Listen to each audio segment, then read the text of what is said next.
Hello, everyone. Good evening, and welcome to Old Iron Garage. Thank you for tuning in.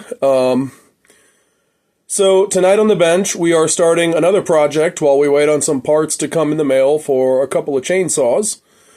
And this project is a 5 horsepower Briggs and Stratton engine with a gear reduction on it.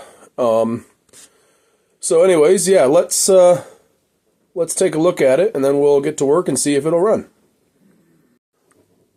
Alrighty, here it is. So let's take a look at it, and then we will dive in and see if it will run.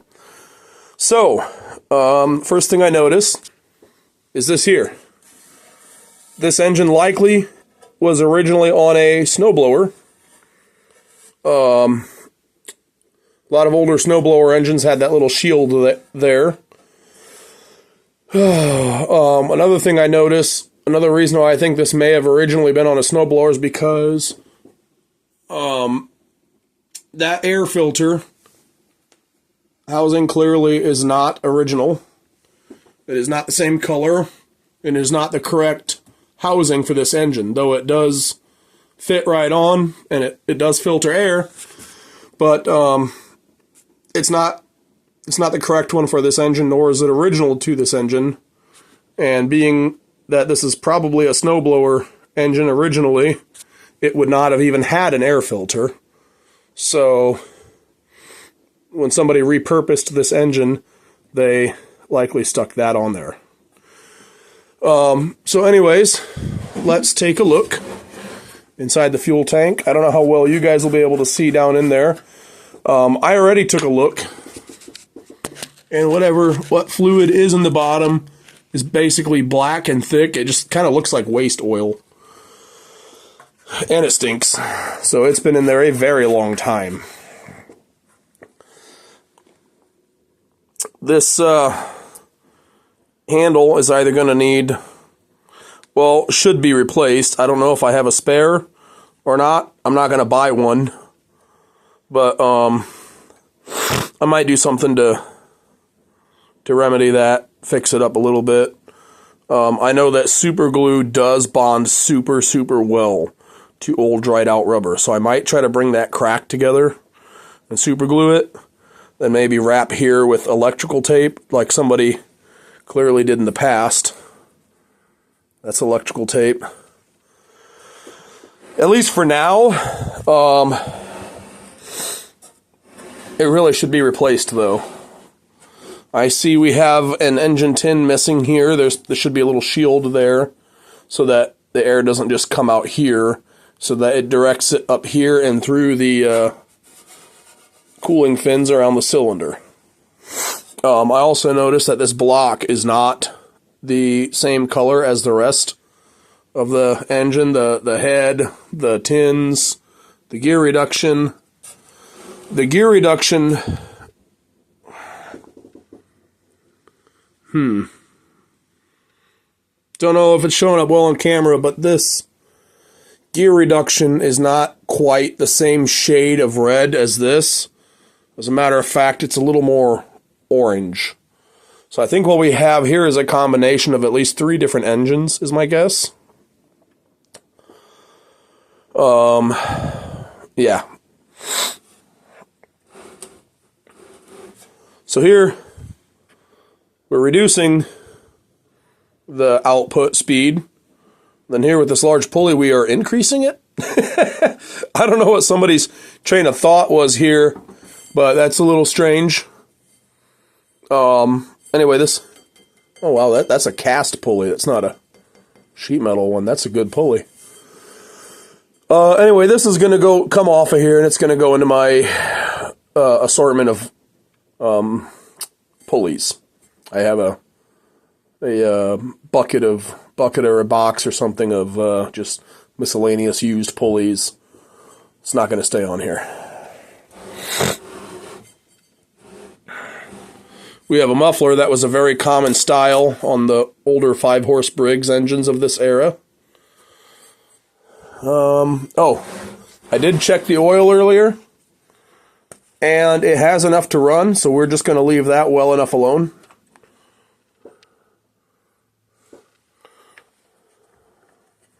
I do need to check the oil on the gear reduction, though. Anytime you are running an engine with a gear reduction, if you check the oil in the engine, you also need to check the oil in the gear reduction casing just to make sure that you have enough. One other thing I just noticed, this engine tin piece here is bent, and air escaping there is reducing the cooling capacity of the engine. So not only do we need to find this shield here, but we need to bend that back. I probably won't find one of these immediately, but before I run it real long, I will find one of these and put it on there. Moving along, I think that's pretty much it. I think we pretty well covered this thing. So let's get you guys put up on the camera holder and we will dive in. Alright, so the first thing we're going to do is we're going to check this engine for spark. Oh, one thing I forgot to mention, nothing important, but it's just a side note. Whatever this engine was on last, they did have this throttle cable attached to the engine. This was still on the engine before I started filming. I went ahead and removed it. I'm going to set this aside in case I ever need a throttle and throttle cable for whatever. Just for whatever I'm working on. I might end up using that in a bench test setup. I do want to get a fuel tank mounted overhead here for gravity feed. For bench testing, for engines that do not have their own fuel tank. And along with that, I am going to need a throttle lever and throttle cable. So I might clean that up, lube it up, and set that aside for that. Alright, so yeah, let's see if she has spark.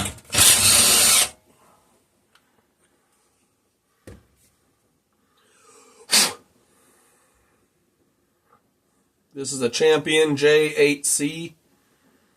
Don't really know if that's the correct plug for this engine, but I mean, if it sparks and if it fits, then we're going to use it for now at least.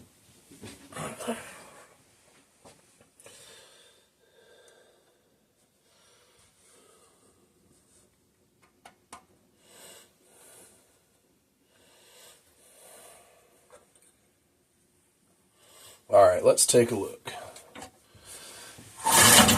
Oh yeah, we have strong spark.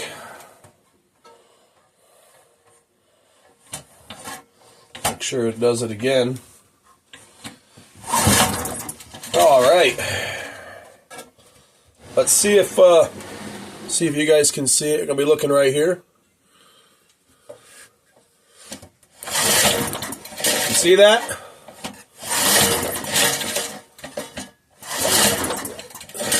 Did it go away? No, it's still sparking. One more pull just in case you didn't see it. There we go. Alright. You know what I forgot to do? I'm going to go ahead and get to work on pulling this pulley off before we go any further. Oh, and one other thing I did off camera before I started, I did go ahead and lube up the cylinder.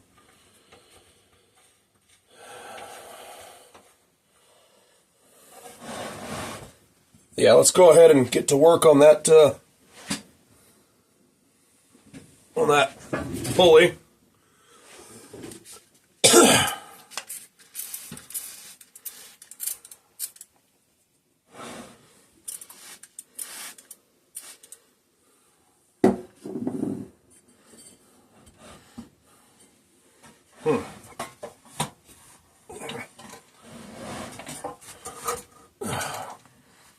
Daggone it now.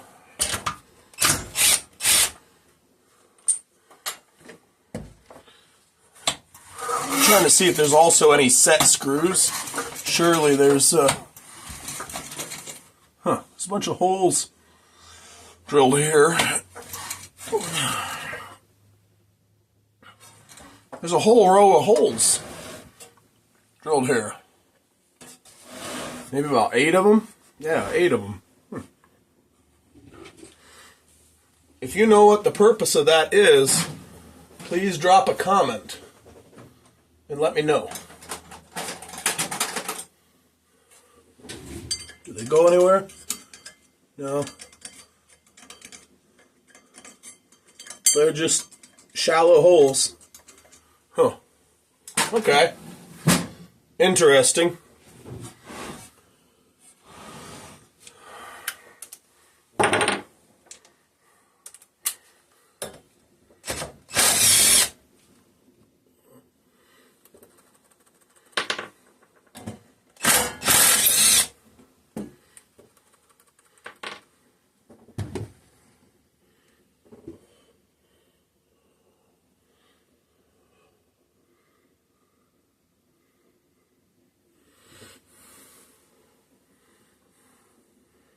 Huh.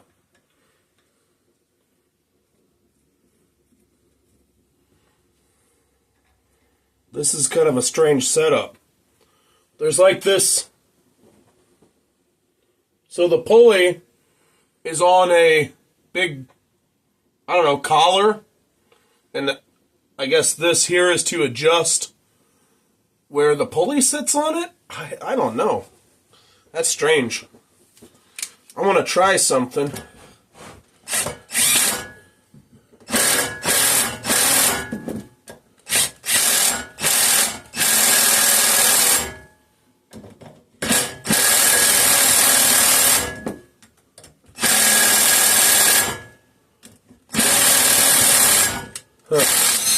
Okay. Let's go see if I can get that pulley to budge. And it's not budging. All it's doing is bending this plate here. Now, this plate has two other holes, and they are threaded. They're not just through holes. So I'm going to put those in there and see if I can at least get this plate to pop off. See if I can get these bolts to push this plate off.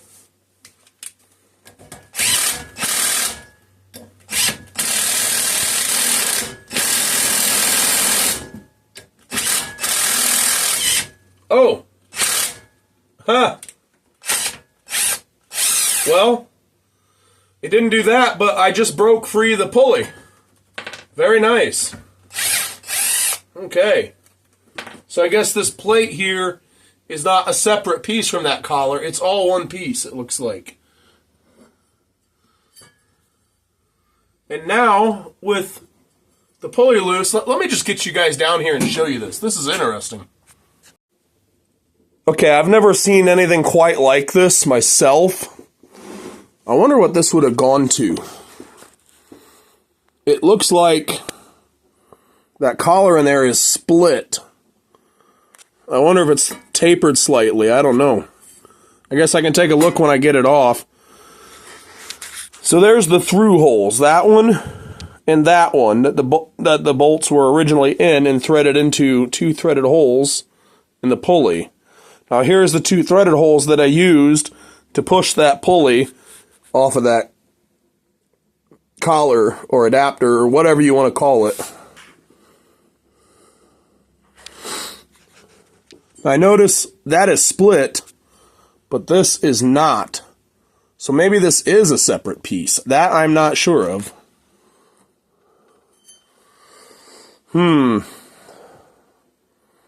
I might have to see if I can get some longer bolts to go in here and here, and with this against the housing of the gear reduction, see if I can push this plate off.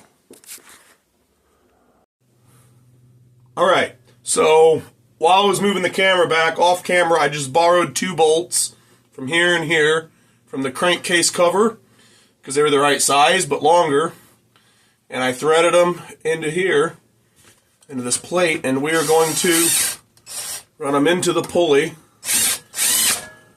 And we're going to give a push on this plate here.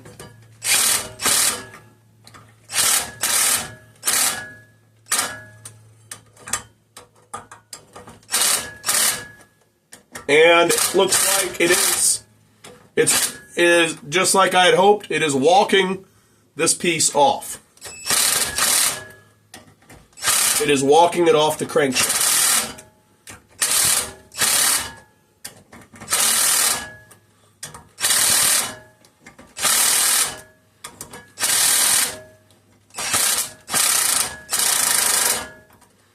And the bolts are topped out. So now what?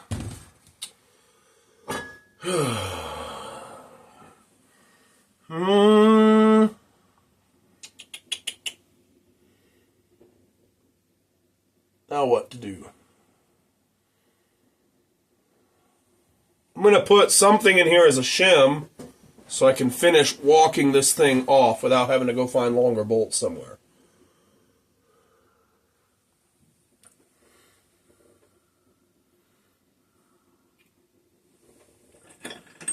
Here, I'm just going to borrow a couple of nuts and hope that that's enough to get it to pop loose. I've got hardware over here in a magnet tray for another project that I was doing off camera, just because it wasn't anything real cool or exciting.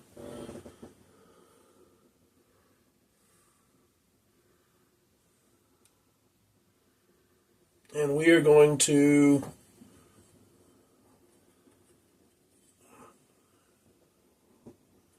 put these in behind the pulley.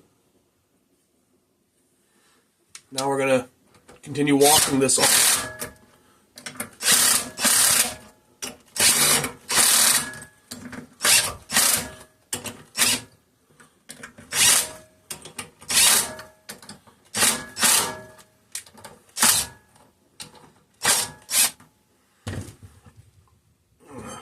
Come on, just pull off. Ugh, I'm almost there.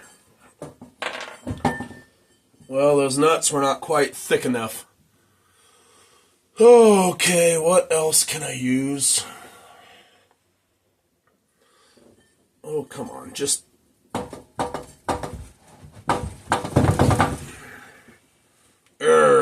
Come on.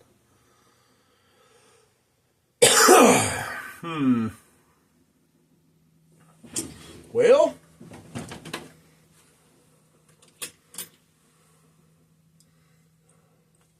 couple of sockets, maybe?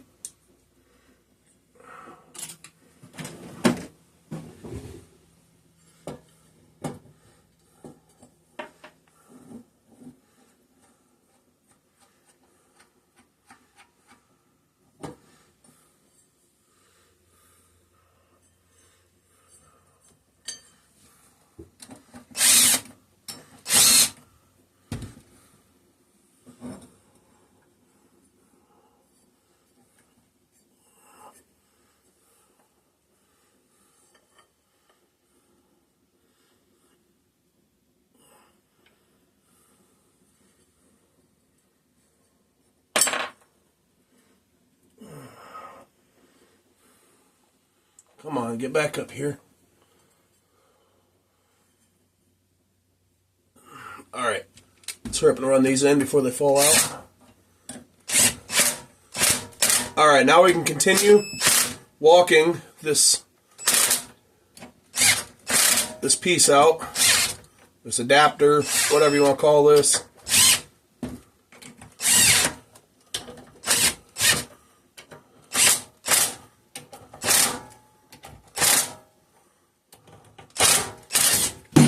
Hey! Well, it's off. Jeez.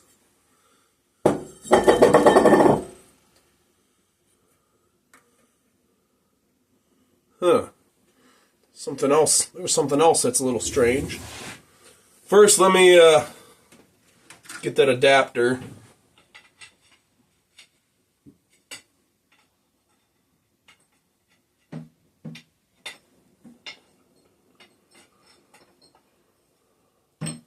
We'll take a look at it.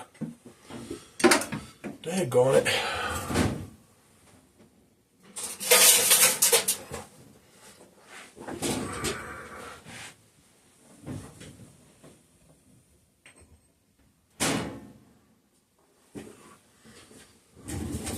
Okay.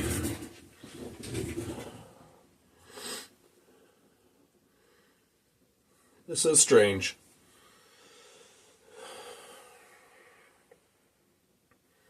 I guess that's one way to put a pulley on something. I'm going to bring you guys down here. I'm going to take a look at this. This crankshaft.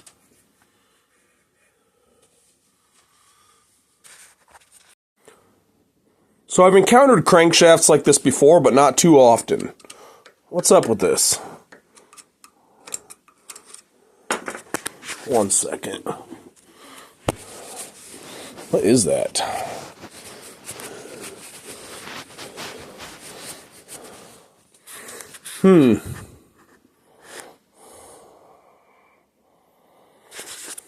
Now if we turn the engine over to get it to turn,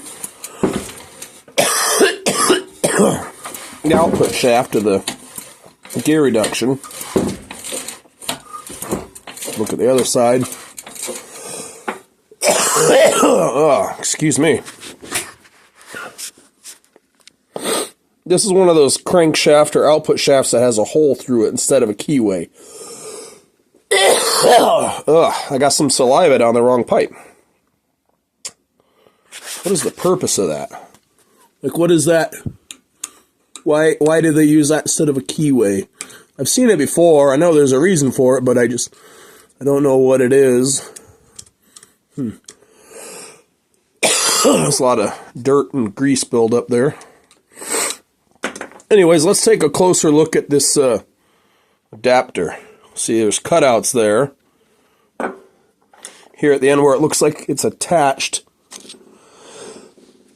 Oh man, it is not. It's just dirt.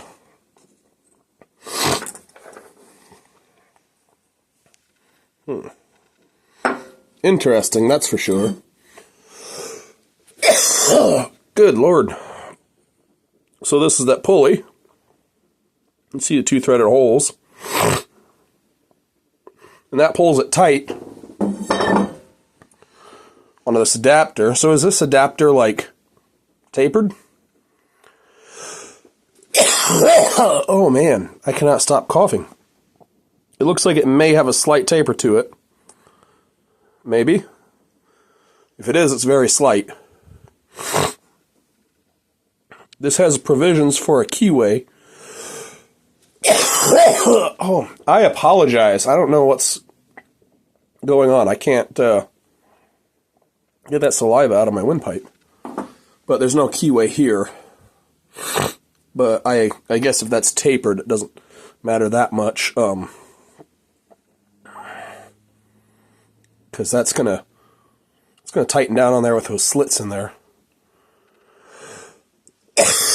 The slits do not appear to be straight across from each other, so I imagine somebody cut those to get it to tighten up on the shaft. Alright, let's move on. Alright, so sorry about that. I was having a coughing fit, so I took a little break to let that pass. In the meantime, I went ahead and checked the oil level in this gear reduction. And I took this plug out because I figured I'd probably have to add some.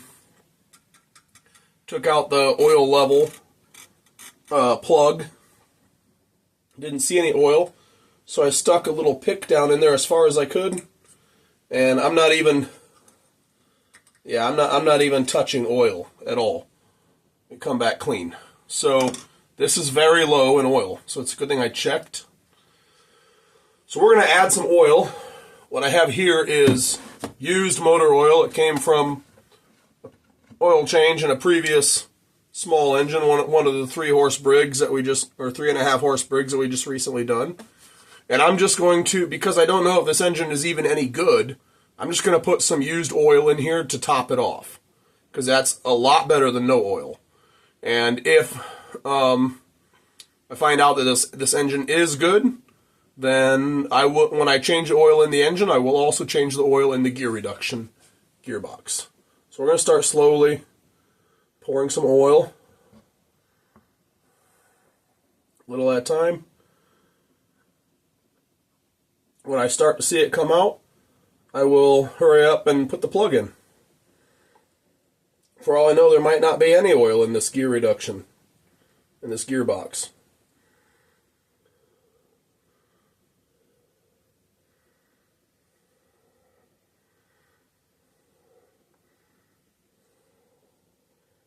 Okay, oil is coming out. So I'm going to put the plug in.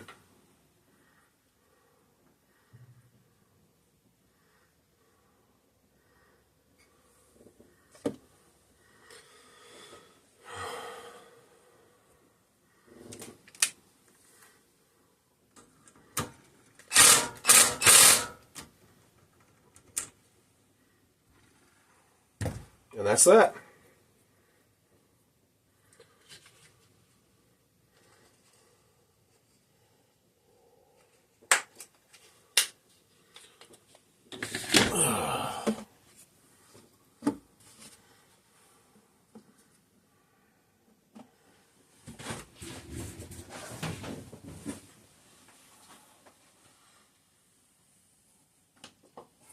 Back when things didn't used to be so expensive, I would just top off engines with, before, when I was working on them.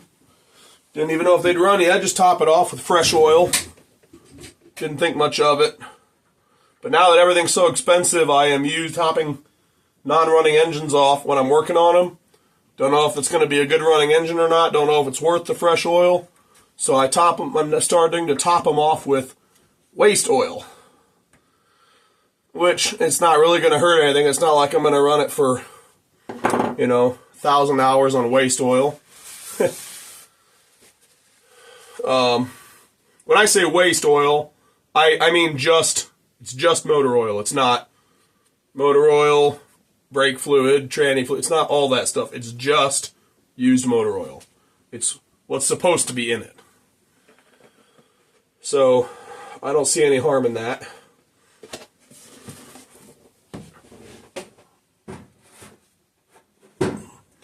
All right, so we have oil in the gearbox. We have the pulley off. Let's go ahead and get this air filter off. That's not even supposed to be on there. This thing ain't even that tight. I can turn it loose with my fingers. So they have a bunch of the bolt or the screw holding on the air filter housing is too long. So they have a bunch of little stacked washers. That's not one spacer, that's a bunch of stacked washers. Yeah, I can just break them apart. So, if this engine turns out to be a good running engine, then I will go in my spare parts. I have extra air filter housings for these old 3 and 5 horse Briggs. I will go and I will get one. And this will go in my stash of used parts. So what's next? Why don't I put some fuel in the cylinder? See if it'll fire. And see if I can bottle feed the thing for a little bit.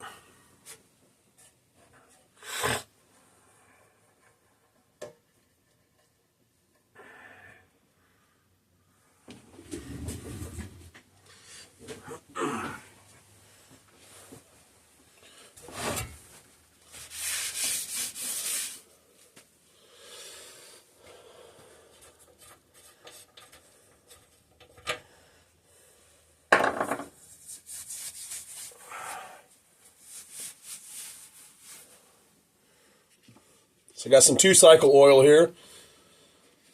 2-cycle fuel, sorry. Why do I use 2-cycle fuel for this instead of straight gas? Well, this engine hasn't run in how long, and even though I've already lubed up the cylinder, that 2-cycle fuel has, oil in it, 2-cycle oil, which again helps to lube things up. Redundant, since I've already lubed up the cylinder? Maybe, yeah, but I don't think it's going to hurt anything.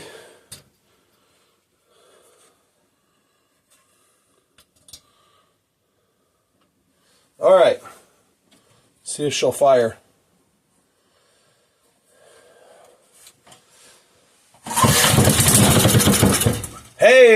do you know? That's pretty cool. Let's do that again, and let's see if I can bottle feed the carb.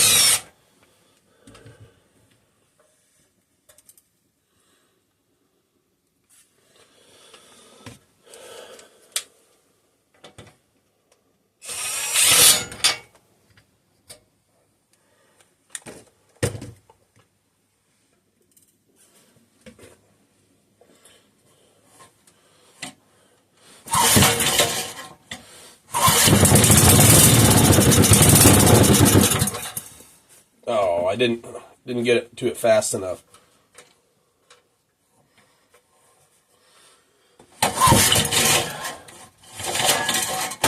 Recoil needs some work.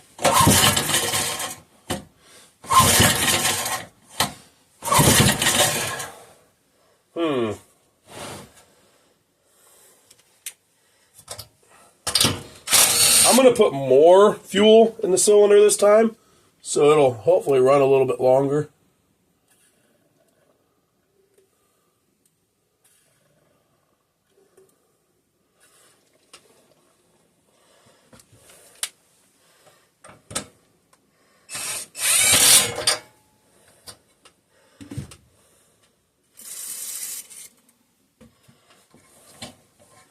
Let's try it again.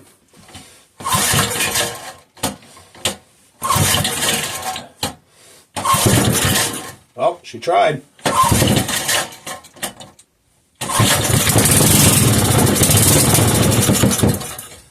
Man, she just wants to rev up, which makes it run out of fuel fast. See if I can, something's not working with this governor, because it's not wanting to make it idle down. Let's see if I can do something to, maybe zip tie the throttle in a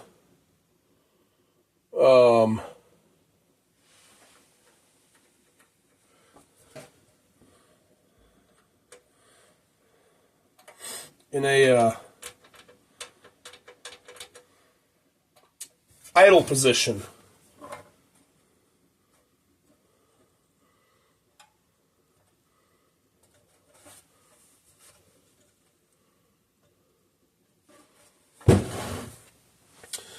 I don't think I have a zip tie handy. See if I can find like a piece of wire or something. I will be right back. Alright, I have zip tied the throttle down in the idle position. Put some more fuel in the cylinder. Now I'm going to put a little in the intake of the carburetor, and let's give it a go.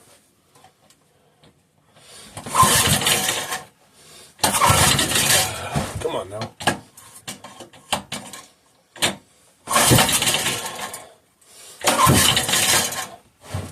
Oh, might help if I put the spark plug wire on.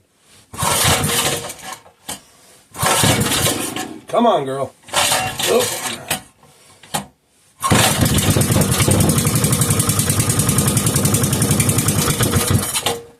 Well, didn't feed it fast enough.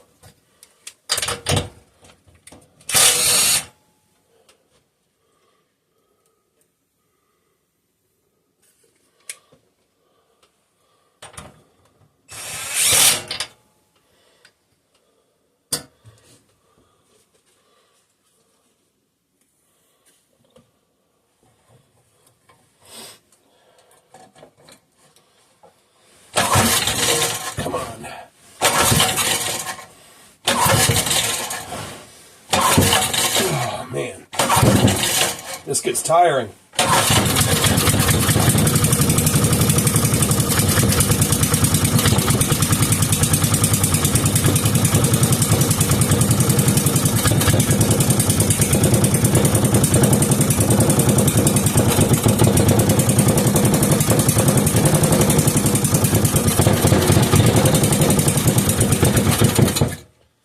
Well, guys, I'm satisfied with that. I mean, we're not going to stop there. The engine wasn't running on its own fuel supply, but That sounded very healthy, and I didn't see any lick of smoke come out of that thing, so that's a good sign. Let's keep going. So the next steps will be to get the fuel tank off. It needs cleaned out. The recoil definitely needs some attention. So that's going to come off too.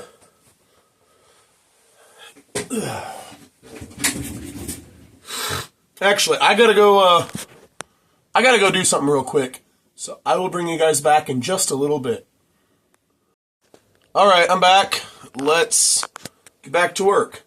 So now, first thing, I'm going to go ahead and cut my zip tie that held the engine at an idle.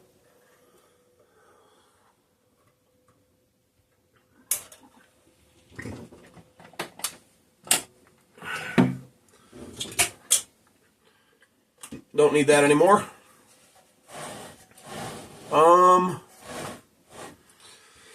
Next, let's go ahead and remove the 3 screws that hold the carburetor, that mate the carburetor to the fuel tank.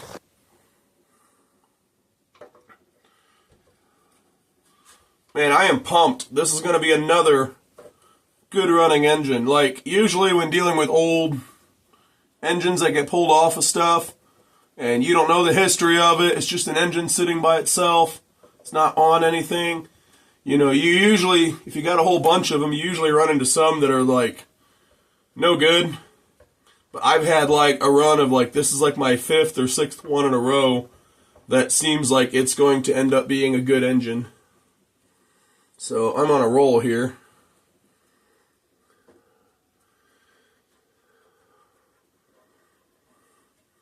So those screws are all loose.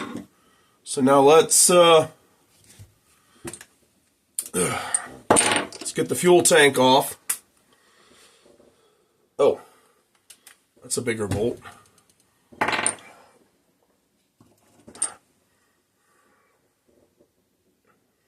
Looks like 1/2 inch. It's usually a 3/8 head bolt. But let's get that out.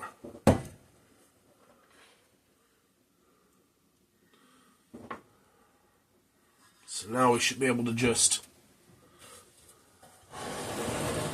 Wait a minute. This...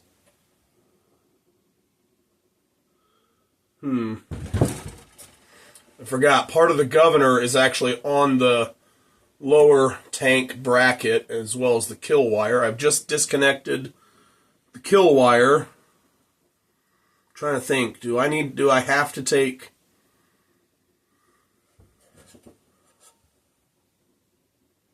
Do I have to take the carburetor off with the gas tank? Let me take a look here.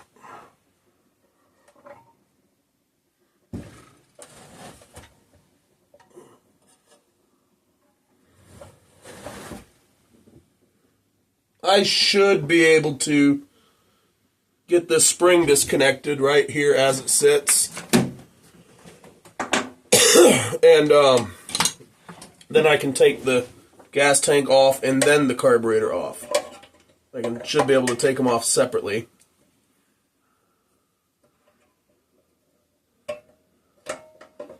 Okay. Alright, so I have the spring off on the part of the governor that is on the bottom of the, or on the lower fuel tank support bracket. Now I should be able to just take this fuel tank off.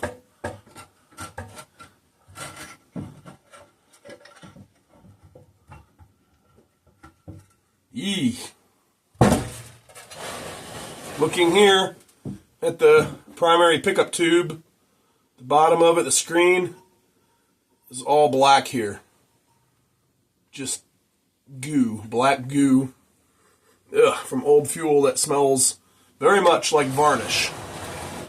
Let's pour a little bit of this out.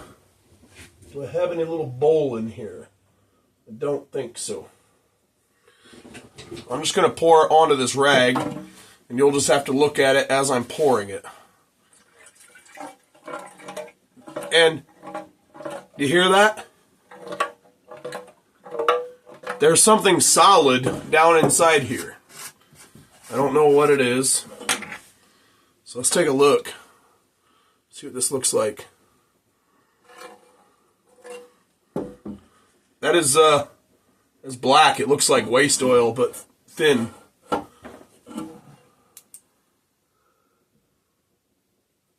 Huh? That's funny. So this brass pickup tube here, this primary pickup tube on the carburetor, there's one laying down in the carburetor. Must have fallen off, and they just left it in there and put another one in, or put another carburetor on or something. I don't know. Wow. I'm going to try and fish that out of there. Probably going to want my long needle nose pliers for that.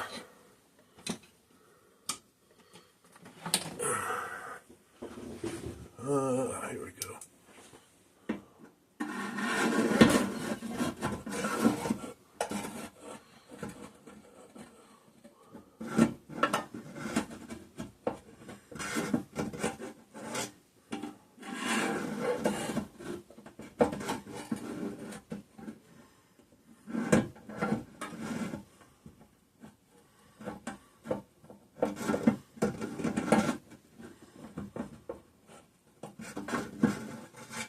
Come on.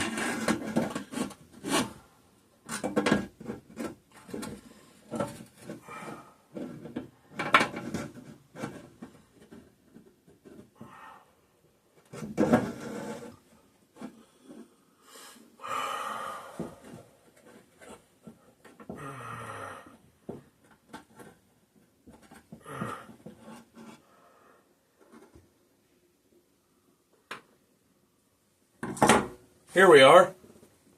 Let's take a look at it. It is just coated in varnished fuel. Looks like maybe it broke off. The top end of it looks to be broken.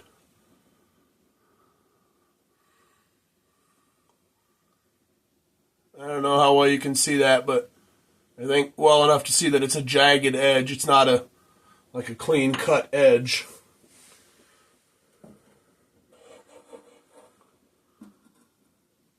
The inside of the fuel tank has all sorts of debris. This is going to need a very serious cleaning, and some rust as well. But the rust doesn't look terrible. It's just kind of coating everything, but it doesn't look like it'll be too hard to clean off. That's a project in and of itself. This fuel tank, that is.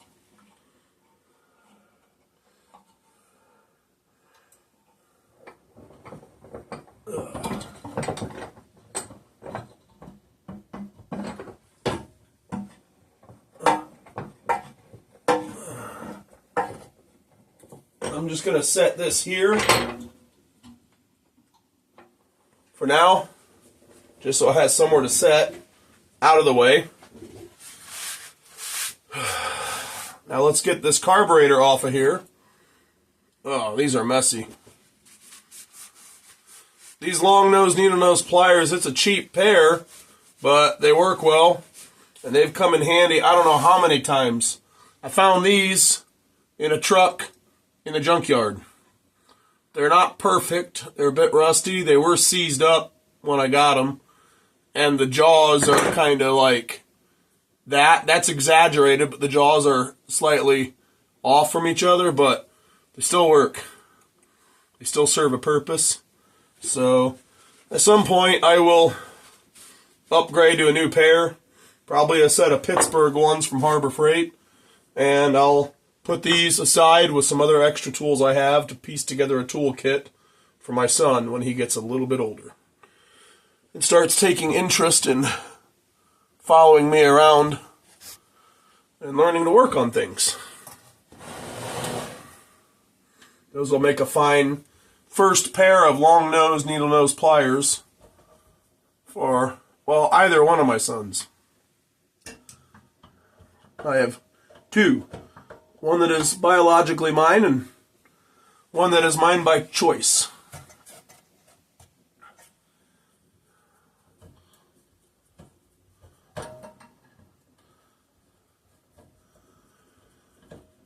But one is just as much mine as the other.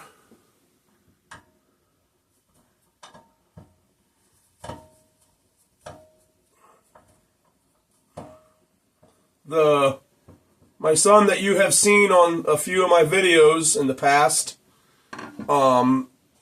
he is my wife's son, so he is my son by choice. There is, I believe, in the distant past, one video with my biological son.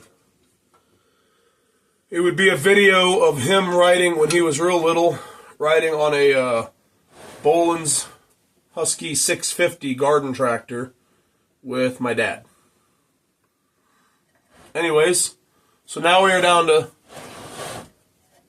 the engine minus the fuel tank and the carburetor.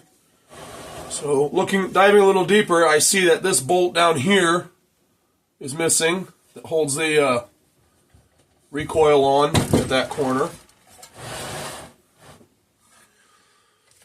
Anyways, let's keep going. Let's go ahead and get this recoil off of here.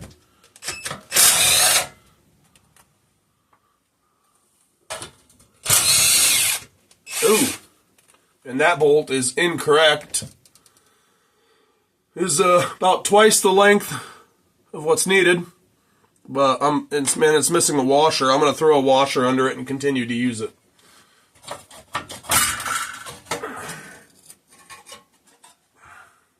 So now we have the recoil off.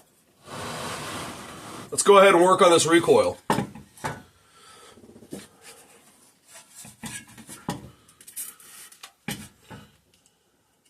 Let's get this working a little better. I'm going to put a whole lot of this stuff in here.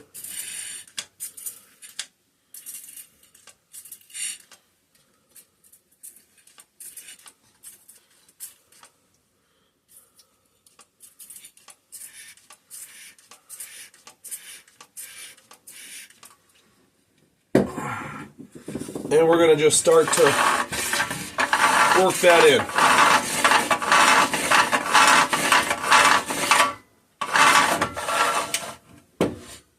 This rope is a little bit on the short side, as if somebody has trimmed some off the end and retied it.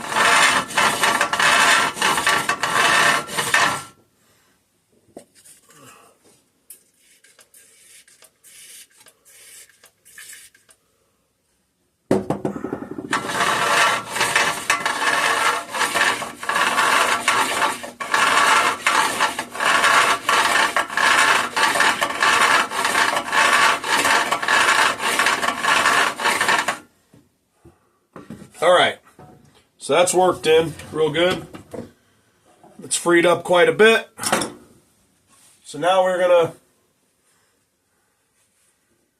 set up a rag here for the excess fluid to drain out onto. And we're just going to tip this thing on up here and let it drain out.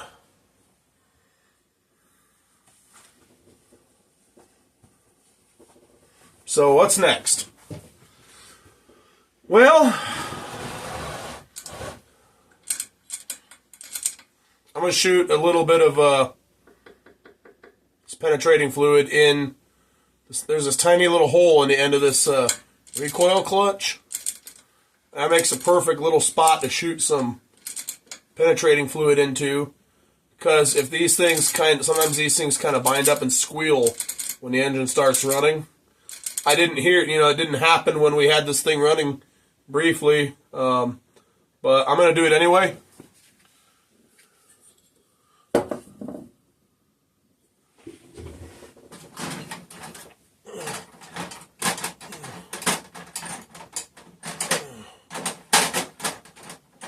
Come on. Oh, here's one. Take a pick and knock the dirt out of that hole so this penetrating fluid can get in there.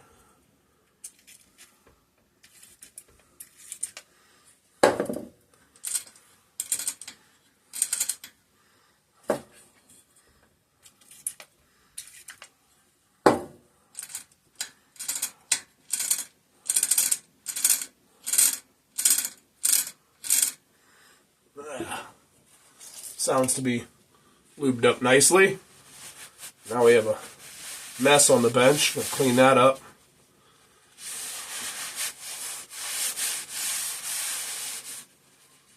The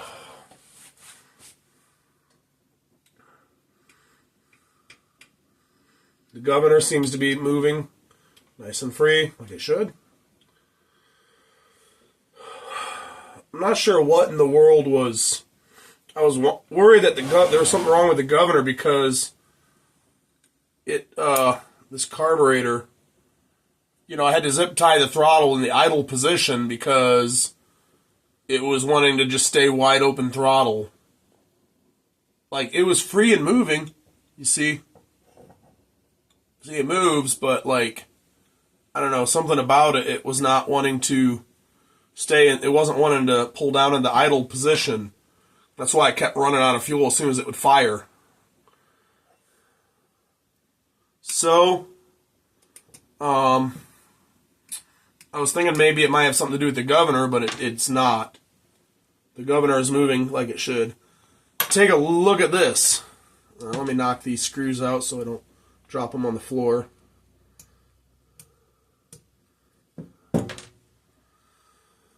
Look at this buildup that is growing on the bottom of the carburetor here.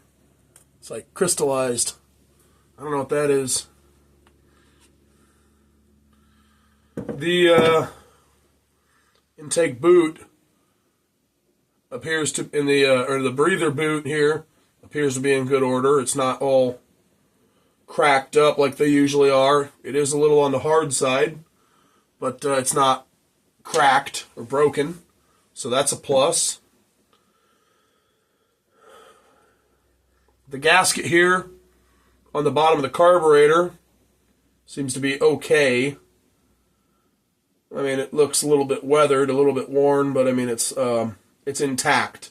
So we're going to leave that alone for sure. I'm going to have to clean that junk off somehow without hurting the without hurting that gasket. So I'm going to do a little scraping with a small flathead screwdriver. That stuff is coming right off. Good. I mean, we could leave that stuff alone, but I don't like that. I don't want to do that.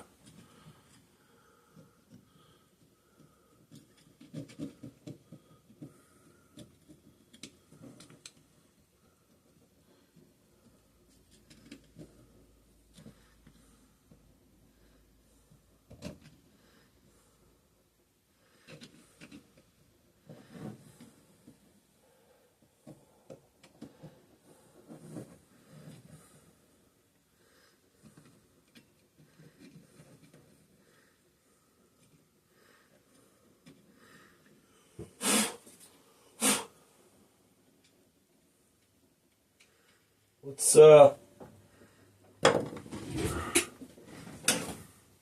take a little bit of a wire brush to it carefully and give it a little bit more of a scrub.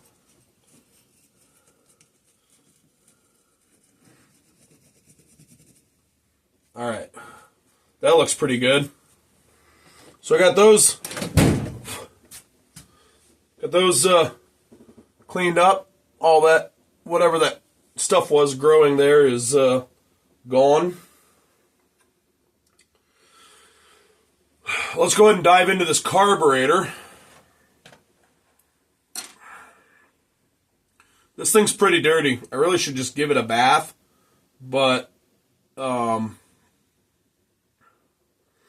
just going to clean it internally I mean, I'll spray off the outside, but I'm not going to scrub it like perfectly clean. If it was spring, summer, or fall, then these engines I'm working on would get a power wash and a degrease. Or a degrease and power wash, but it's not. It's cold outside, and I'm not breaking out the power washer.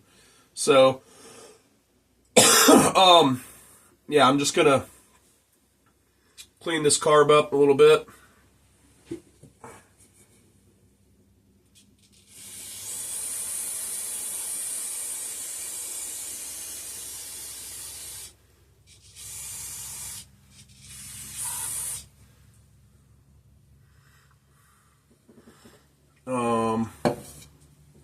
Yeah, this thing is a mess. This is a certified mess. Holy cow. Well, let's start taking it apart. Ooh. I don't like that. The fuel mixture screw was pretty well stuck. I've got it broken loose a little bit. It's turning now, but it did not want to move. So there's probably varnish all throughout the carburetor and all the passages and stuff. That's my guess.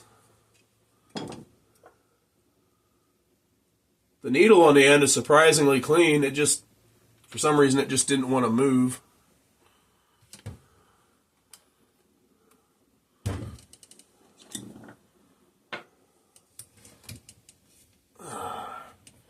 Come on now.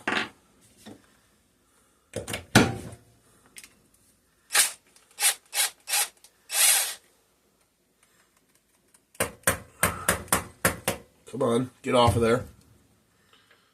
I'll put that gasket back around there because I don't want to lose that. The jet looks surprisingly clean. We are going to take it out. Hey, come here. Clean out behind it and make sure that the jet is clear and not clogged.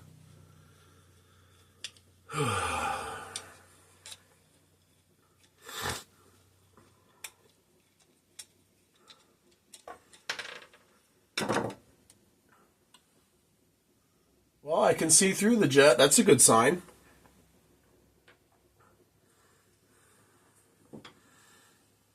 Now we're going to take off the diaphragm cover because no doubt this diaphragm probably needs replaced. I would be beyond shocked if this diaphragm was anything but rock hard. Judging by the state of the old fuel in the fuel tank, this thing has sat untouched for a long time. So, and that's generally when these diaphragms go bad and they get hard.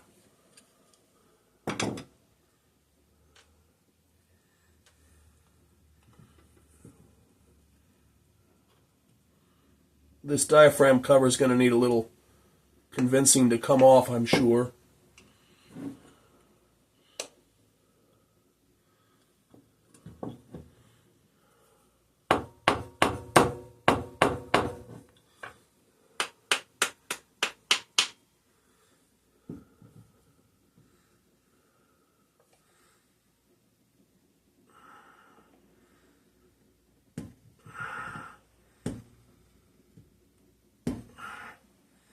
Man, this thing is going to be, oh, there we go. Now we can get a look at the diaphragm. That spring and the cap that goes on it is all squished down. It's not really doing its job anymore. It's not, the spring is so squished that, it's permanently shorter. Let's see if we can gently peel this diaphragm off in one piece and take a look at it.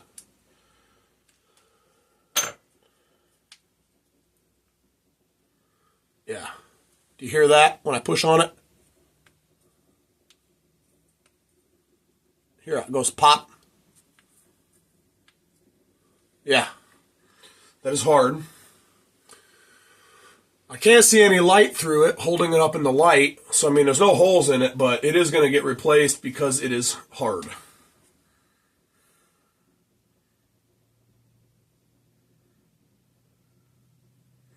I'm going to give the gasket side, the diaphragm side of this diaphragm cover just a little bit of a sanding.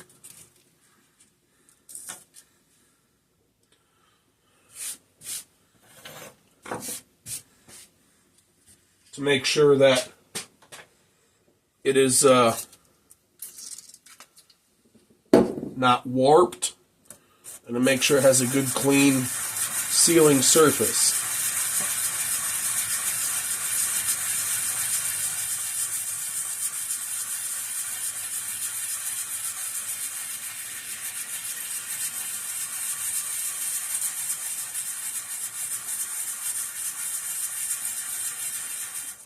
All right, let's take a look.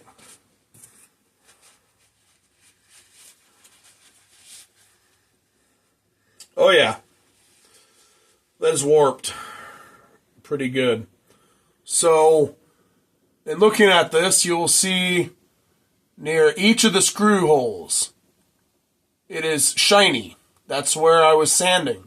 All the area in between is still dark. That is because it is warped. The high spots are at the screw holes where the screws, tighten down on it real tight, and that causes it to warp over time. So I'm going to be sanding at this for a little while, so I'm going to go ahead and kill the camera, and I'll bring you back when it's done. Because it's just going to be a repeat of what I was just doing right here for probably 5-10 minutes. Hey everyone, I'm going to go ahead and cut the video here, and because the video is getting pretty lengthy, and I don't want it to be too long. I try not to have them more than an hour at the most. So anyways, yeah, I'm going to cut the video here, and we will pick up right where we left off. So thank you for tuning in. I hope you enjoyed this video, and if you have not yet, please subscribe. Hit that subscribe button to get notifications for future video uploads, and I will see you in the next one. All right, bye.